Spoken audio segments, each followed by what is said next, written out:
Hey guys, I have a 2017 Toyota GT86. I am changing out the wheel studs on it and putting some longer ones on. I'll show you those in a minute. I'm doing the fronts right now. I know the backs are a little bit more complicated, but this is really rather simple. Once you take off the caliper bracket and the rotor, I just grabbed an old lug nut and I put it on the end of each of the studs, turn it to a spot where the stud will come out easily. Give it a few whacks with the hammer, nothing too heavy. They pop right out, and I'm going to put the other ones back in. I'll show you. As you can see here, I have the, I took 3 out already. I'm on the last 2. This is on the driver's side, left side of the car. I just take the lug nut. It's a stock lug nut. I had a couple extras. As you can see, it got flattened a little bit. And I'm just taking a regular hammer, and I'm going to give it a couple whacks, and I'll push it out.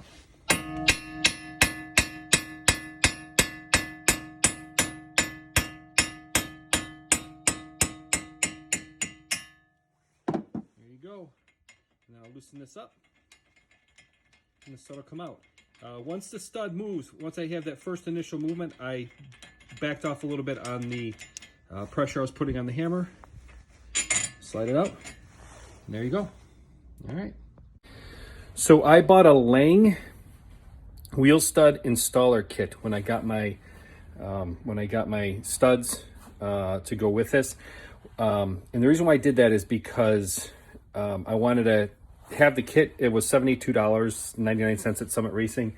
But it's nice because instead of just using the washer and lug nut method, which a lot of people do and that works, I wanted to do something a little bit easier. And also when you put them in, I think it puts them in better.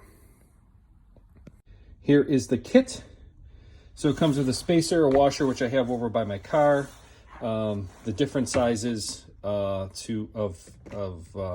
sockets, if you will, to install it into the to pull the stud into the hub.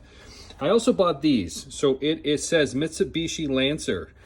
It's got like a 0.565 knurl on the end here, which is the same as the stock knurl on the studs. So it's the same as the stock stud knurl. These are 3 inches underhead length, so from here to here is 3 inches, and I did that because I autocross, and that gives me obviously an ARP stud is much better. The stock ones, have a flat end, so the thread goes right to it. You whack that good enough, you ruin the stud. These have the rounded end on them. Plus, if I needed to make an adjustment, maybe put a spacer in there, I have some room for a spacer. And then I also went with Gorilla open-end lug nuts to go along with those. Obviously, you need open end because the studs are rather long. These go back to my drag racing days when you have the rear studs sticking out, and you'd have to have an open-end lug nut so they could pass tech, so they could see where the studs were. The thread pitch on the new studs on the ARP are 12 by 1.5, and those are easier to find than the stock 12 by 1.25.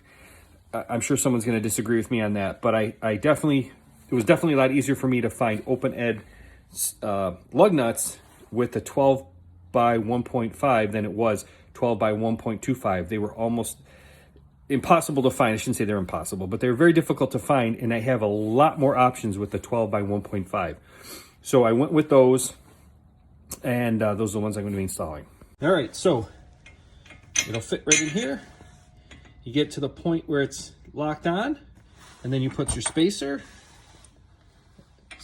and then the washer, and then the thread installer tool, which is hard to do one-handed, so I will come back. So as you can see, I have it hand tightened all the way down, and this will make sure that the stud also gets pulled in straight.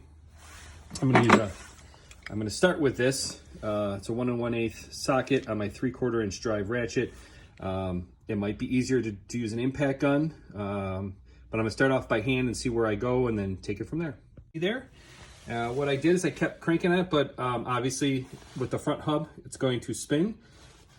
So I used a small pry bar, wedged it in there, and pushed it on the back of the next wheel stud I'm sorry, on the back of the hub where the next wheel stud would go, and that prevented it from spinning. So what I'm going to do now is I'll back this off, take it off, pull it off, turn this, go to the next one, and I'll show you when I'm set with all of them.